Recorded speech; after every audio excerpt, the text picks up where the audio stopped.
kita Trin Horror.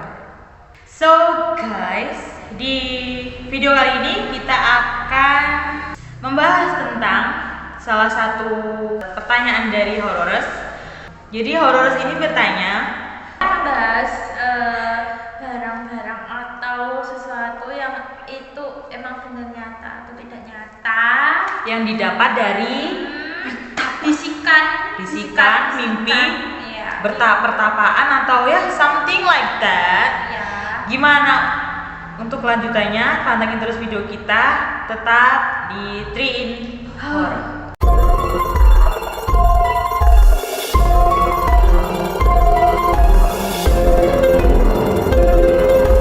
Jadi guys, untuk menanggapi pertanyaan dari Horrorers itu, jadi gimana sih menurut kamu, Vi?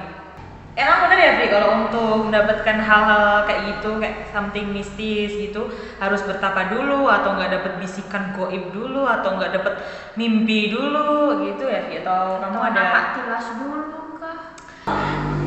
Tolong berikan penjelasan buat kita yang nggak paham. Oke, sebelum saya memberikan penjelasan, saya mau bertanya dulu sama kalian. Oke. Kedua, pertanyaan yang pertama, orang-orang itu mau cantik atau mau sebuah keilmuan atau mau sebuah kesaktian, ada sesuatu ritual makan bunga. Nah, menurut kalian tuh makan bunga itu buat apa sih? Buat kenyang. Tujuan utamanya kalau manusia kan biasanya kan makannya nasi ya, kalau mereka kan makan bunga terus kayak gitu-gitu. Itu menurut kalian gimana? Sebelum berpuasa ada yang makan bunga dulu, ada yang gini, ada yang gitu. Kalau aku sih no. Karena apa ya? Ya kamu cantik ya berusaha. Kalau makan bunga goib kayak gitu kan, ya mungkin ada beberapa orang yang mempercayai kalau dengan hal-hal seperti itu bisa membuka aura kamu, gitu kan? Bisa membuat kamu terlihat lebih cantik, kayak susuk gitulah.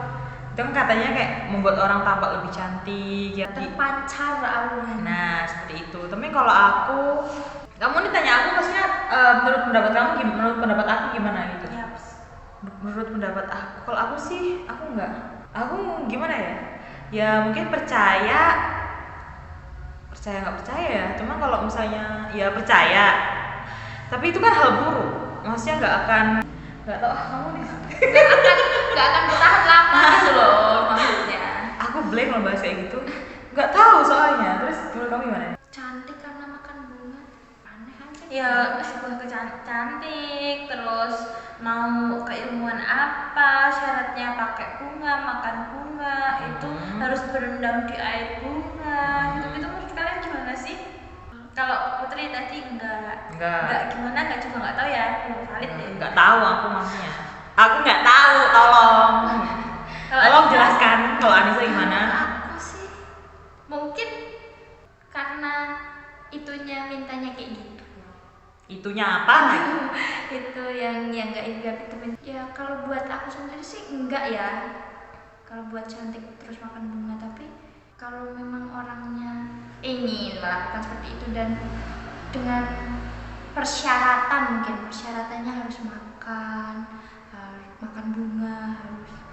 Oh berarti kayak orang yang melakukan makan bunga, ritual-ritual ini tuh dia habis datang dari dukun dong. Kan katanya bilang ritual. Sedangkan kalau orang awam tuh kan nggak mungkin dia dengan sendirinya melakukan ritual tanpa adanya disuruh atau ya suruh tadi. Mungkin bisa diomongin dukun gitu, tapi ada juga yang kayak orang udah lama berguru nih, aku nih dapat kekuasaan kayak gini tuh caranya kayak gini. Kalau dari aku sih enggak sih. Enggak apa? Tetap enggak. Enggak boleh kan? Enggak tahu Iya atau? sih. Enggak boleh gitu loh. Enggak nalar gitu loh guys. Terus apa, Vi? Kenapa menanya gitu maksudnya? Jelasin. Pas sekarang atau pertanyaan lagi? Kalian tanya lagi. Nanti kalau mau ngupas kalian. Oke. Kalau menurut kalian nih, kan banyak banget orang-orang tua yang ngasih sesajen di pohon besar. Menurut kalian gimana? Kamu nanya menurut kalian gimana tuh, maksudnya menurut kita tuh gimana apanya? Gimana mengenai hal tersebut? ngasih sesajen sama pohon tua itu gimana? Kenapa kok masih ke itu menurut kalian? Kenapa? Kalau aku mungkin kembali kepercayaan orang masing-masing ya. Mungkin di suatu desa itu memang mempercayai sebuah ritual bahwa kalau misalnya kita nggak memberikan kayak sesajen gitu ke pohon besar ini tuh bakalan kayak kesialan menimpa desanya kah atau apa, mungkin kayak gitu kalau dari aku. Kalau dari aku mungkin udah adat istiadat juga sih. Iya kan, budaya adat sana. Oke, lanjut pertanyaan ketiga ya. Oke. Menurut kalian nih, orang yang punya ilmu kebal atau emang kebal terhadap sesuatu, kebal beneran atau gimana? Nggak tahu. Ya, Aku bukan orang kebal. kemarin aku juga dapat ini sih, ada orang gitu loh, usianya ya udah Lansia. 40-an ke atas gitu. 40-an ke atas itu tuh katanya dia itu tuh kebal karena dia punya something gitu loh, kayak Kebalnya kebal terhadap dia nggak bisa kan ada nih kebal terhadap api, kebal terhadap senjata tajam, di senjata tajam gitu loh, kayak di pistol atau di tusuk atau apalah itu. Nah, tapi anehnya adalah dia itu kejatuhan bata dan ternyata berdarah. Aku nggak tahu itu maksudnya. Dia itu udah gembar-gembar gitu loh. Aku kebal ini kayak gini nggak bisa. Pokoknya aku dibacok nggak bakal keluar darah, digorok nggak bakalan mati. Iya, gitulah pokoknya. Tapi kejatuhan batu bata akhirnya terus berdarah. Jadi kalau kebal itu mungkin ya karena bantuan dari yang nggak kelihatan. Oke, kita kupas dulu atau lanjut pertanyaan? Kupas dulu ya. Ya, kupas dulu kan ini kan beneran atau enggaknya. Oh, tentang keilmuan tadi dan ya. Oke, gimana? Dari yang pertama nih. Yang pertama, makan bunga. Ya. Makan bunga itu kan bukan makanan manusia, guys. Iya. Jadi kalau misalnya kamu berburu atau kamu mencari sesuatu yang memang kamu inginkan atau karena tiru-tiru teman atau karena memang lagi tren atau memang lagi apa, terserahlah. Makan bunga kandil, makan bunga mawar putih, mawar merah, atau makan bunga Jawa, apa yang terserah. Sorry. Intinya makan bunga itu memang bagus untuk kesehatan karena bunga juga mengandung manfaat. Ada beberapa bunga kan yang memang bagus untuk dikonsumsi. Manfaat dan bagus untuk dikonsumsi. Tapi kalau untuk tujuannya ke arah yang keilmuan, ke arah untuk mempercantik diri, itu enggaknya itu gini, enggak mungkin dong. Masa iya kita makan bunga aja kita awet muda? Masa iya kita makan bunga aja tanpa kita bedaan, tanpa kita pakai lipstick, skincare, atau kita pakai maskara dan bla bla bla bla lain sebagainya, kita cantik tok makan bunga? Nggak mungkin. Terus intinya ini guys, ketika kalian itu mendapatkan bisikan kamu harus makan bunga, nanti kamu bakal cantik, nggak mungkin ya, karena dengan kamu makan bunga itu maka nanti mereka bisa juga tempat atau berdiam di badan kamu gitu loh. Jadi kamu secara tidak langsung kamu dibodohin atau dimanfaatkan oleh hal-hal yang harusnya tidak untuk kamu miliki. Kenapa sih kamu pengen banget cantik dengan cara yang seperti itu? Kalau pengen cantik ya ke salon, nggak usah kok kamu pakai bunga, makan bunga, ritual rendam diri selama 7 hari 7 malam dengan menggunakan kembang 7 rupa, dupa dan lain sebagainya. Nggak perlu seperti itu.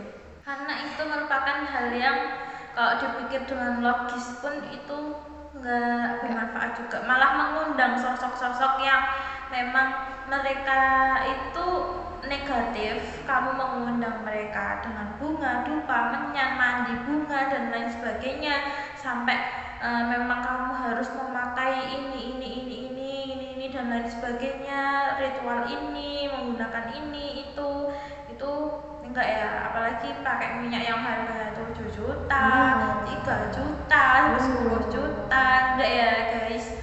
Karena kalau pengen cantik itu intinya kita perbaiki dulu dari dalam dulu, inner dulu. Nanti kita baru outnya, baru kita ke salon, baru kita pakai skincare gitu dan lain sebagainya.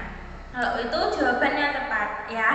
Ke teman-teman yang tanya, Mbak, makan bunga bisa bikin kita cantik? Enggak ya. Makan bunga dan ritual itu malah mendatangkan sosok yang hadir nanti. Maksud mereka nanti mendiami tubuhmu, nanti kamu menjadi nggak terkontrol, malah justru kamu akan dikontrol sama makhluk-makhluk seperti itu. Iya. Dan lebih penting lagi itu kalau misalnya kamu mau terlihat cantik ya dari innernya dulu, hati kalian dulu ya diperbaiki lebih baik lagi. Nanti juga pasti yang luarnya bakal mengikuti, auranya bakal lebih terpancar lagi. Segitulah guys. Betul. Lanjut pertanyaan yang kedua. Tadi apa? Pemujaan. Kebal. Oh, iya. Bukan, kebal itu terakhir, yang kedua tuh pemujaan itu loh. Misalnya di suatu desa gitu muja apa pohon besar atau tempat keramat seperti itu, ngasih sajen dan lain sebagainya, itu gimana? Kalau menurutku memang sebuah desa itu punya Adatnya masing-masing. adatnya masing-masing, ada punya pemangku adat juga, ada suatu tradisi juga di suatu wilayah, di suatu desa, di suatu tempat. Intinya itu kita harus saling menghargai toleransi terhadap mereka dan kepercayaan mereka. Kita juga punya kepercayaan dan itu kita harus memang benar-benar menghargai gitu loh guys. Jadi kalau Mbak di tempat ini nih kenapa pas hari ini itu ngadain ini Misalnya acara hari ini? Jumat Iya, ngadain. kenapa sih kalau pas hari Jumat suro dan bersih desa harus ada reok, harus ada ini, mandi bunga, Sajen. harus sajen, itu ya, itu ada banget dan real yang begitu. Nah kayak gitu itu menurutku itu udah tradisi turun menurun. Kemungkinan mereka percaya, sugestinya mereka besar. Jadi kalau mereka nggak melakukan hal itu, maka akan terjadi sebuah pagebluk apa juga itu udah menjadi pemangku adatnya situ gimana gitu. Itu intinya kalau itu kita ibaratkan itu harus adat istiadat. Jadi kita sebagai manusia bermasyarakat harus menghargai satu sama lain. Kalau misalnya di suatu daerah, kita datang ke suatu daerah dan daerah tersebut mengadakan acara seperti ritual-ritual seperti itu, ya harus menghargai adatnya di sana seperti itu. Jangan terus kita ngejudge sendiri, kita berspekulasi buruk sendiri, jangan. Karena di Indonesia itu kan suku adat budayanya memang sangat menjadi ciri khas. Dan juga masih kental banget sampai sekarang. Macam-macam kok, nggak cuma di Jawa aja, bahkan di Kalimantan pun juga masih sekental itu. Iya. Bali pun juga.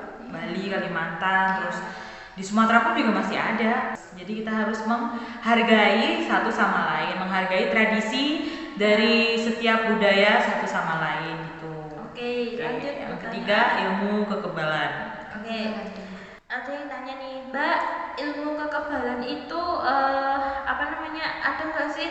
Maksudnya kebal selamanya atau memang ada sebuah pantangan? Kalau menurutku ilmu kebal ini merupakan kita itu misalnya si A ini pengen banget nih ilmu kebal sampai datang ke gunung B, terus di sana ada juru kuncinya. Dari juru kuncinya itu harus melakukan ini ritual, terus berpuasa, terus intinya harus zikir selama ini dengan tujuan nanti akan ketemu sama orang yang berpuasa di situ.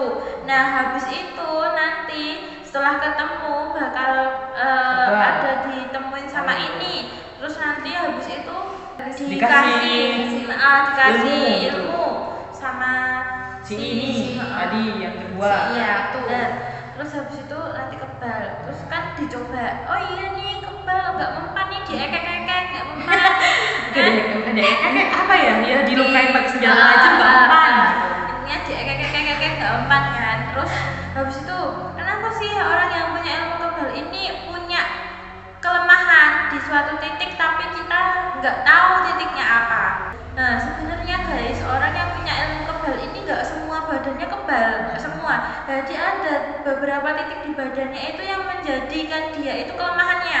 Misalnya yang nggak nampak nih, misalnya dia itu sering banget untuk melakukan atraksi. Kelemahannya gimana ya? Kok di perutnya di ekek-ekek aja nggak kenapa-napa, nggak keluar darahnya ya? Mungkin kelemahannya bisa di ketiaknya, bisa bisa di pantatnya mungkin, atau di betisnya, atau di mananya gitu guys. Jadi ilmu kebal itu juga terkadang Ada punya kelemahannya. sebuah kelemahan dan pantangannya masing-masing. Jika melanggar pantangan pun ilmu itu bisa hilang gitu. Jadi nggak selamanya. Nah, Lagian kamu mau misalnya punya ilmu kebal gitu ya, ilmu kebal itu kan nggak diri kita yang kebal kan, pasti ada something yang membuat dia Iya, kebal kan. Dan lagian kamu mau hidup selamanya dengan something itu. Emang orang yang punya ilmu kebal tuh nggak bisa nangis, Tuh. sakit hati. Emang nggak bisa mati. Ya kan yang kebal cuma fisiknya, batinnya enggak. Apalagi mental. Intinya itu orang yang punya ilmu kebal itu karena isian ya guys, jadi bukan karena itu, bukan punya ada kelemahan juga gitu. Berpengaruh nggak sih nanti kalau misalnya dia punya ilmu kebal nih sampai tua, terus akhirnya dia udah sakit-sakitan parah, udah gimana ya, mau mati tapi nggak bisa. Kau nggak sih itu bisa, itu kan bakal nyiksa banget gitu loh. Soalnya gini ya, ada orang itu yang punya pegangan itu nggak semuanya berbentuk benda, nggak semuanya berbentuk keris, batu, Ya, pokoknya atau nyata. tasbih atau apa, itu nggak ada juga yang berbentuk sebuah amalan. Amalannya itu apa juga tergantung sama mereka Yang dan melakukan. mbah-mbahnya juga, empu-empunya dulu gimana. Kalau mereka yang melakukan itu punya suatu keilmuan atau ilmu kebal atau ilmu Kedikdayaan. atau ilmu untuk intinya itu biar disegani orang, biar semua orang itu tunduk Melihat sama dia. dia gitu kan. Itu kalau pakai amalan biasanya pas meninggal itu susah. Kenapa? Karena amalan itu kan dimasukkan dalam tubuhnya, jadi itu susah untuk keluar. Karena kan Allah itu ketika kita mau dipanggil ya kita harus dalam keadaan yang benar-benar bersih, makhluk Allah gitu, bukan makhluk yang ditempati sama makhluk lain lagi gitu loh guys. Jadi misalnya gini, mbahku ki lho mbak, iki lho mbahku ki cekelan wis dibuat kabeh. Iya, cekelan yang terlihat. Nyata. Yang terlihat. Cekelan yang terlihat itu ya misalnya punya tasbih, Cincin. sorban, cincin, apa itu? Ya, pokoknya yang terlihat benda gitu loh. Yang terlihat itu, atau memang kertas raja atau apa itu yang terlihat itu udah dibuang. Kenapa kok banyak itu mau meninggal itu sampai 7 kali hidup lagi? Kenapa? Karena memang kemungkinan banyak itu ada sebuah amalan yang memang dibaca terus menerus, maka kan akan mancing itu apa ya, masuk ke dalam tubuhnya secara tidak disadari. Intinya jiwa raganya sudah menyatu, daging sama darahnya udah menyatu sama itu. Nah gimana sih mbak caranya biar ini itu mbahnya bisa pergi dengan tenang, dengan nyaman? Maksudnya enggak, kenapa sih mbak kok kepanasan terus padahal udah di bawah lantai, Udah nggak pakai baju.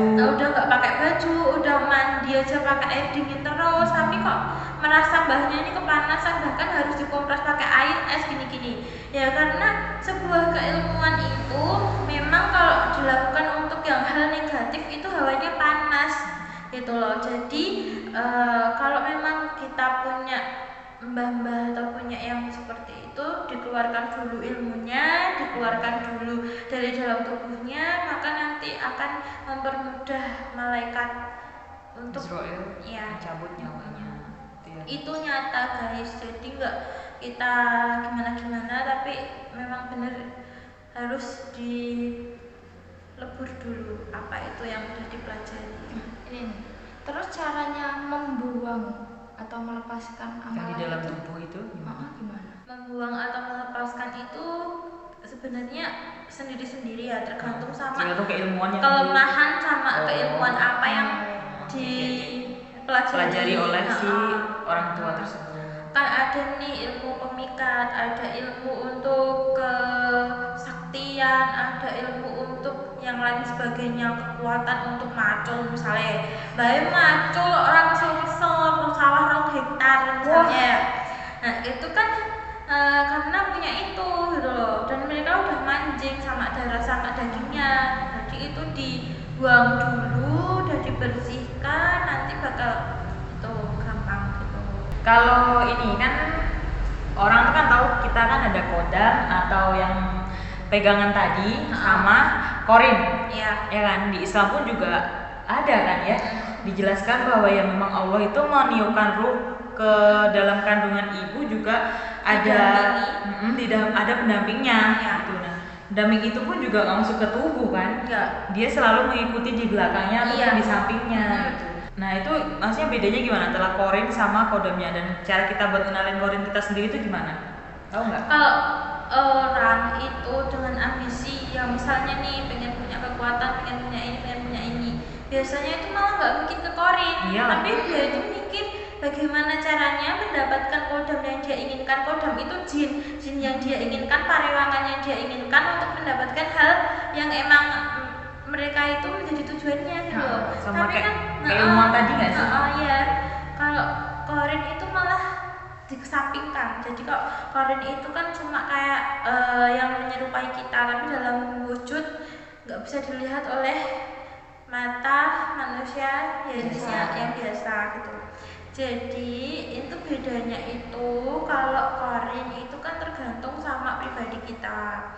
Tapi kalau kodam itu harus memang kita tahu dulu bagaimana cara kita memanfaatkan atau cara kita untuk agar kita tidak terjerumus ke Hal negatif. Iya. Gitu, nggak terjerumus ke hal negatif. Gitu ya. Jangan percaya dulu sama kodam. Ini kodamnya nyai ini dengan gini-gini. Ini kodamnya ini positif banget loh. Ini kodamnya ini. Nanti kalau kamu punya kodam ini tuh semua cowok bakal deket sama kamu. Gini-gini. Jangan percayalah. Intinya kodam itu juga jin. Nah, kodam itu bisa kita dapatkan dari pertapaan, dari memang diberikan oleh seseorang, misalnya dukun atau orang pintar, atau memang berguru sama seseorang gitu. Terus kalau tadi korin itu diberikan sama Allah Subhanahu wa taala untuk mendampingi kita. Tapi tidak masuk ke tubuh. Gitu. Korin aja nggak, maksudnya yang Allah sendiri ngasih aja nggak masuk ke tubuh. Masa ya kamu mau mempelajari sesuatu terus masuk ke tubuh kamu tuh kan nggak banget. Udah lagi. Ada lagi kah? Ya itu aja dulu untuk video kali ini, itu aja dulu. Untuk next video bisa tanya, nanti bakalan kita kasih. Kalian bisa tanya-tanya apa aja, bisa cerita juga. Nanti bakalan kita kasih di Instagram. Jadi kalau misalnya kalian mau cerita something, bisa langsung DM ke Instagram kita. Itu aja dulu untuk video kali ini. Jumpa lagi di video selanjutnya. Jangan lupa untuk yang nonton maupun tidak, kita nggak maksa loh guys. Jangan lupa subscribe, Komen, like, dan share video kita sebanyak-banyaknya. lonceng jangan lupa. Nyalakan lonceng kalian biar kalau misalnya kita upload video kalian tahu. Oke, sekian dulu. Wassalamualaikum warahmatullahi wabarakatuh. Bye bye.